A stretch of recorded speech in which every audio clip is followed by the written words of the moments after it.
So for a younger guy, it's kind of this like clout mentality of like, oh, I'm on the new wave train. But some of it's a little silly. There are definitely a lot of things online that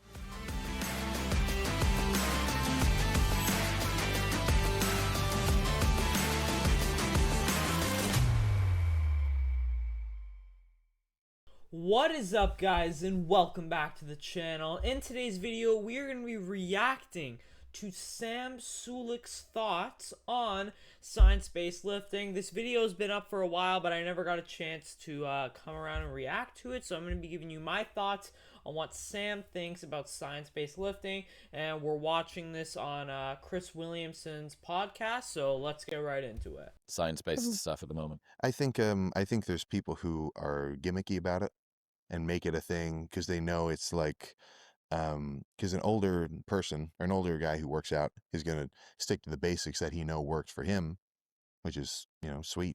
But it's going to be harder for him to accept new ideas. So for a younger guy, it's kind of this like clout mentality of like, oh, I'm on the new wave train. But some of it's a little silly. Yep, there's definitely some science-based stuff. I would consider myself quite a science-based lifter. And there are definitely a lot of things online that I see with science-based training. And my main gripe anyway with science-based lifting is the fact that some people think of it as only one way of doing things when it's not. Something that works really great for one person may not work really great for another person, and that's what I think like the science guys got to learn a little bit, is that just because this exercise is amazing for one person, it might not be amazing for another. And another thing I also want to point out is, and again, no hate or anything, Eric Janicki, I love you, bro. There's a couple extra, for the most part anyway, I think Eric Janicki is amazing. I think his videos are awesome. I love the guy. I got him to sign my shirt and shit like that. Great guy. But I think some of the exercises he does are a little bit gimmicky. Like, there's one in particular, it's his like variation of like the incline curl and stuff like that. Like, I'll put it up on screen if I can find it. Like, it just looks a little bit over-engineered for an exercise, I would say, and stuff like that. Like, you can do the same thing that he's doing right here, just sitting on a bench and doing a regular incline curl, but he's got his feet propped up and everything like that. So that's a little bit where I think we're going a little bit too far, in my opinion anyway. Again, no hate to the guy, but that's just what I think. Just think like, okay, this is actually the solution because this is perfect and this will work. It's a snake oil of an idea instead of a product. Because what do you mean there? Because the convincing point is that if you do it just like how we're saying to do it, we can guarantee that it will work for you. When really, I think the best guys who work out and lift, just what you call the best lifters, would be the ones who actually, get their hands on their own wheel and learn it for themselves, and then they get a deeper understanding. So I think what he's saying here does have some merit to it, like, get advice from people who have experience, right? And I think that is good. Like, obviously, like, getting advice from like IFBB pros and stuff like that, or people who have been in this, fitness, who have been working out for a while, that's going to be great. But I also think that advice from people who are not as advanced, my opinion on, giving advice and stuff is it just has to be right. Regardless of who it's coming for, I don't give a shit. And I'm probably biased towards that because I'm like 17, so you guys are probably not going to really listen to what I have to say anyway. But I think, in my opinion, regardless of who's saying where it's coming from, as long as it's right, who gives a shit? Now, then people are going to make the argument, oh, well, what's considered right? But that's the thing. when it comes to when it comes to stuff like lifting like this and stuff, there isn't just one right answer. There's many right answers. And when what we need to understand, when the science guys try and do their science thing and they got all these weird exercises and stuff, the main thing with going to the gym and stuff is not, oh, I need to optimize. The main thing is going to the gym, having a good time, and that's it, and improving your health.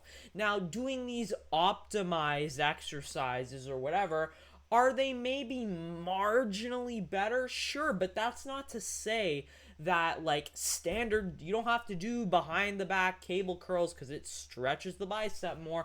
Like standard dumbbell curls, that's all gonna work really damn well regardless. So to single out like saying, oh no, no, if you're not doing this, nah, you should do this instead. If someone likes regular dumbbell curls, keep freaking doing that because it also works. There's not one right answer here. You have to actually become experienced from doing it, and then you'll be different in the future. So to say like, and even just to say something so blatantly, at least what I would consider at least ill advised of this is the perfect way to do anything, that's not true, man. Like you're just saying that. Yeah, so I 100% agree with Sam here. And, I'm going to provide a great example for you. For me, anyway, I do, for me, I hurt my one shoulder. So some people are going to say bench press, a great freaking exercise. For me, though, bench press is a terrible exercise because it hurts my shoulder. So while that may be great and it may work super well and be optimal for somebody else, for me, that's not optimal. So it depends on what you like to do in the gym, try things out and see what gets you the best results. I think a good way of also seeing if an exercise is working is, are you getting a good pump from it? Do you feel the mind muscle connection and stuff like that? And are you actually getting results from it? Are you progressive overloading and stuff? Do you feel the muscle working and stuff like that?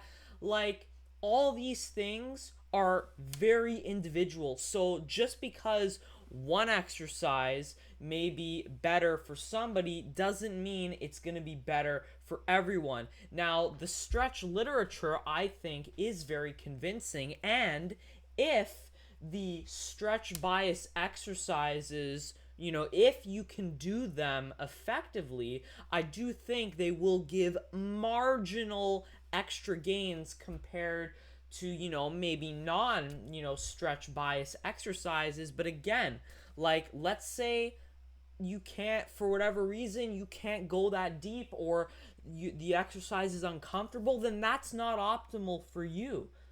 That's not optimal for your body, for your joints and shit like that, because if you're uncomfortable doing the movement and it hurts or whatever, you're going to get injured and shit like that. You're not going to make any gains then. So we need to get this out of our head. So I completely agree with Sam here. He's totally on the mark. We need to get this out of our head that there's just one way of doing things, because for me, when I train biceps, the cable Bayesian curl behind the back, optimal for me. I really like it. For someone else, it might not be optimal. They might really not like it. It may give them shoulder pain because you got to put the shoulder all the way back. So if that does give you pain or whatever, you don't like it, you don't feel a good mind-muscle connection, but you feel really good mind-muscle connection with dumbbells, doesn't cause you shoulder pain, stuff like that, do the freaking dumbbells. That's more optimal for that specific person. Then you want a routine where it's like one set a day. Like I guess the ideal would be 0 sets. Like in their world, it's, I wish there was a pill, like a real, where it's, you never have to work out again. And this is where my bias could come in, because it's not an objective, like I'm just adding to a conversation. Like I can't say anything completely objective, but from my perspective, like I like it in the gym. If I could do 20 sets and that was actually like pretty efficient and it worked, that's what I would do. But it's not because that's like, I'm not chasing a maximum efficiency in a way. I'm half chasing like maximum enjoyment.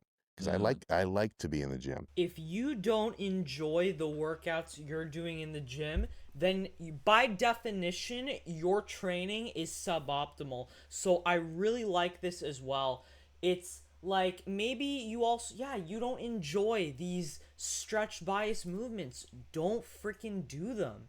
Because what's more important is you having fun in the gym, because realistically the marginal benefit that you may receive from doing these stretch bias or weird movements or whatever is going to be diminished by the fact that you're not going to want to do it. You're not going to be as motivated, so you're not going to push as hard on the exercise, so you're just better off doing the thing that you like. That, you know, okay, some scientists said, yeah, that's not optimal, but for you it is.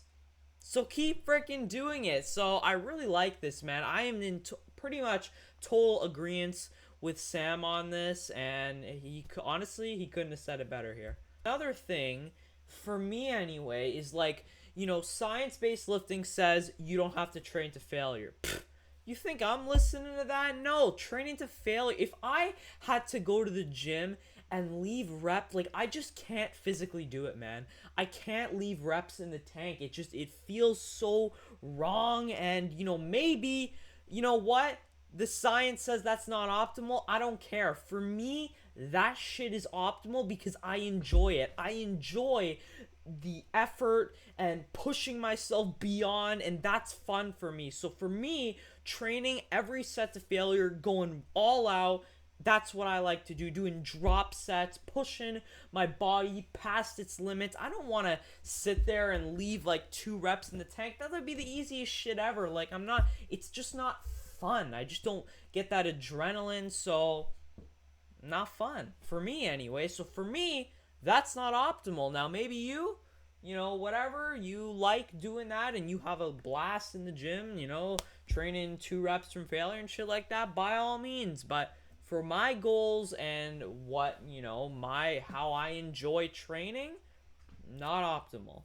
But that was pretty much everything I wanted to cover in the video, guys. So let me know, what are your thoughts on this? I think science-based lifting is important and I think it's good, but to say there's only one way of doing things, and if you're not training optimally and stuff like that, you're not doing it right, and, you know, that's just complete nonsense, because optimal is different from person to person, depending on your goals, what you want to do, how exercises feel, and how you respond to those exercises. Everything is a little bit different. So that's the video, guys. Let me know in the comments, do you like science-based lifting, or do you think it's a nuisance in the fitness world? Me, I mean, I think right now it's kind of at a baseline. I think there are some people who are really knowledgeable in science-based lifting who are doing it right, who are open to the fact that, you know, there are different ways of doing things, and it's not just set in stone one thing. You have to do this. If you don't do this,